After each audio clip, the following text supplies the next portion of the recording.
Vamos resumir, porque tem muita coisa aí, porque eu preciso entender também tudo isso pra gente conseguir entender como é que faz dinheiro com isso, né? Que é a minha segunda pergunta. Mas vamos lá. Então, basicamente, você teve um BO enorme lá atrás de algum processo. Porque tudo no Brasil demora muito, né? A pessoa lá, ela tá processando o Estado, enfim, por conta de alguma coisa. Então, sei lá, um reajuste ou algo do tipo. E, obviamente, como tudo demora muito, né? E você tem correção monetária em cima dessa demora. E essa correção monetária, ela no cheque lá que você vai ter que pagar tudo, é o precatório. É isso? O precatório ele é isso, ele é o cheque. Ele é o papel que resume e reconhece a dívida que tem que ser paga. Esse é o precatório. Tá. Como é que eu faço dinheiro com isso? Então, aí como que isso acontece, né? Imagina agora que o Estado brasileiro é enorme. Você tem centenas de milhares de funcionários públicos, você tem um custo gigantesco, o Estado tem empresa pública, ele é gigante. Então, como que o Estado brasileiro faz para se organizar financeiramente? Toda vez que você... ele, assim como as empresas, né, ele se divide por anos fiscais e orçamentos anuais. Então, todo ano, os tribunais mandam para a Câmara dos Deputados, no caso dos precatórios federais, né, uma lista de todos os precatórios que foram emitidos. E essa lista é organizada literalmente por ordem cronológica de emissão dos precatórios. Então, meu precatório foi emitido no dia 2 de agosto às 14h30, ele está na frente do precatório que foi emitido no dia 2 de agosto às 14h31. E assim por diante. Essa ordem cronológica é literalmente uma fila indiana de precatórios que foram sendo emitidos, e é essa ordem que vai ser respeitada na hora do pagamento. Tá. Então, peraí, deixa eu ver quem que tá na fila aqui para receber. Tem esse cara, depois tem esse cara, depois tem esse cara. E essa fila passa rápido? Algumas passam mais rápido que outras. Tá. E isso vai depender de quem é o devedor, né? Porque você pode ter um devedor que é a União, você pode ter o Estado de São Paulo, você pode ter a Prefeitura de São Paulo, você pode ter a Prefeitura de Barueri. Então, cada ente federativo é uma entidade devedora e tem um orçamento próprio. Então, ele tem que... né, cada ente federativo é responsável por cuidar das suas finanças. Então, o que eu vou arrecadar? Tributos, taxas, contribuições, tudo que eu arrecado versus tudo que eu gasto. É para isso que a responsabilidade fiscal olha quando você está avaliando, né, o índice de endividamento dos estados, né, quanto você tem de dívida vis-à-vis quanto que você arrecada. E é daí que sai o dinheiro para pagar os precatórios. Eu preciso arrecadar para pagar minhas dívidas. Claro. Tão simples quanto isso. Então, o que começou a acontecer no passado? Especialmente antes da Lei de Responsabilidade Fiscal, que é uma lei de 2009. Algumas entidades, especialmente estados e alguns municípios, não pagaram suas dívidas em dia. E na época não existia uma penalidade para não pagar suas dívidas em dia.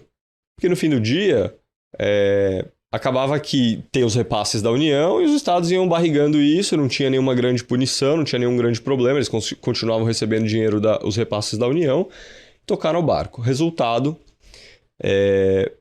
Estado de São Paulo chegou a ter quase 20 anos de atraso no pagamento de precatórios, Prefeitura de São Paulo com quase 20 anos no atraso de precatórios, Estado do Rio de Janeiro com mais de 15 anos no atraso de precatórios. A União não, a União sempre pagou em dia. Mas aí, esse pagamento que o cara atrasa, ele tem correção? Sim. Então, vamos supor naquele exemplo lá dos auditores fiscais, lá. O cara tava lá no processo durante 20 anos, certo? Aí recebeu o precatório. Os 80. Entrou numa fila nova. Aí ganhou lá o cheque lá. Beleza, um precatório falando, velho, você tem lá direito a essa grana que você queria, mas a correção... Aquele negócio, você ganhou o processo, parabéns. Só que o Estado basicamente faz um devo não nego para quando eu puder. Exatamente. Correto? Só que aí, então, ele espera mais 20 anos. Vamos supor assim, porque é o exemplo aí de demora. Então, na realidade, essa grana aqui, esse X, que era o que ele estava querendo lá de 1980... Virou 10x. Isso. É isso. Tá. Então assim, a conjuntura de forma geral é essa, né? Você tem ali uma dívida pública que só cresce, porque enquanto esse precatório não for pago, ele está sendo corrigido. E aí tem algumas peculiaridades, e dependendo do andamento da nossa conversa, que a gente pode entrar nesses detalhes, de como isso é corrigido e como isso variou ao longo do tempo, que nem sempre foi a mesma metodologia. Mas basicamente tudo começa a mudar com a Lei de Responsabilidade Fiscal, que é uma lei que coloca a obrigação de reduzir o endividamento dos entes federativos, coloca limites para a dívida. Então, nessa lei é estabelecido lá um limite de 200% do endividamento em comparação com um negócio chamado receita corrente líquida, que é basicamente o que o Estado arrecada com alguns ajustes na receita. E é basicamente assim, olha, você não pode ter mais dívidas do que 2 vezes o que você arrecada por ano. Então você tem que ter no máximo 2 anos de arrecadação em dívida, você não pode passar disso. Então, e alguns estados tinham mais do que isso de dívida. Então, por causa desse endividamento, criaram-se na época alguns regimes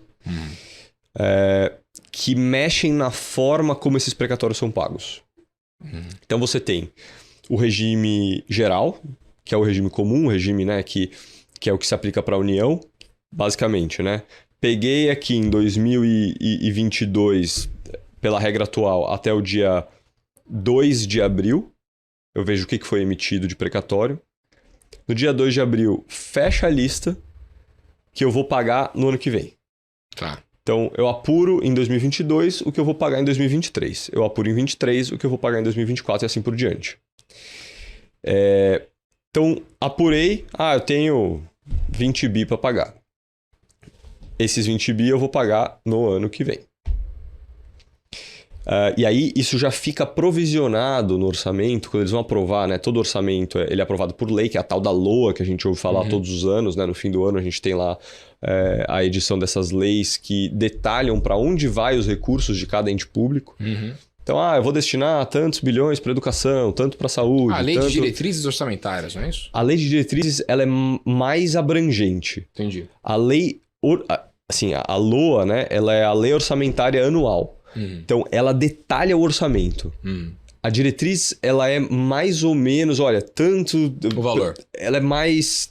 Você tem o plano plurianual, você tem a lei de diretrizes, que é mais abrangente, e a lei orçamentária. A lei orçamentária, ela é detalha. É tanto, olha, eu tenho 12.795.196 reais em sentenças judiciais para pagar em 2023. Então, ela é mais específica, tá? E aí, aquilo tem que caber dentro do orçamento. Então, a gente tem esse contexto desses orçamentos que vão sendo criados. Esses regimes foram criados para os estados que tinham um estoque de dívida gigantesco. Então, além do regime geral, que é esse, né? Orça num ano, paga no ano seguinte, você tem o regime especial e o regime de recuperação fiscal. Os estados que estouraram aquele nível de endividamento de 200% caem no regime de recuperação fiscal. Para dar nome aos bois aqui, a gente está falando de Rio de Janeiro, Rio Grande do Sul. E aí, basicamente, isso é como se fosse uma recuperação judicial, né? A União chegou para esses caras e falou assim, olha só, vocês estão muito endividados.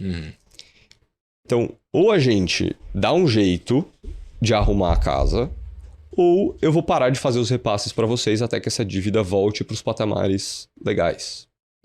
Pois bem, então eles foram lá, aprovaram leis estaduais para determinar como que eles iam fazer. No caso do Rio de Janeiro, pegaram um empréstimo lá colateralizado de mais de R$1 bilhão com o BNP Paribas, deram algumas garantias de ativos do estado do Rio de Janeiro que teriam que ser vendidos, privatizados, para gerar recurso para diminuir esse endividamento, que foi o caso da SEDAI que a gente viu no ano passado.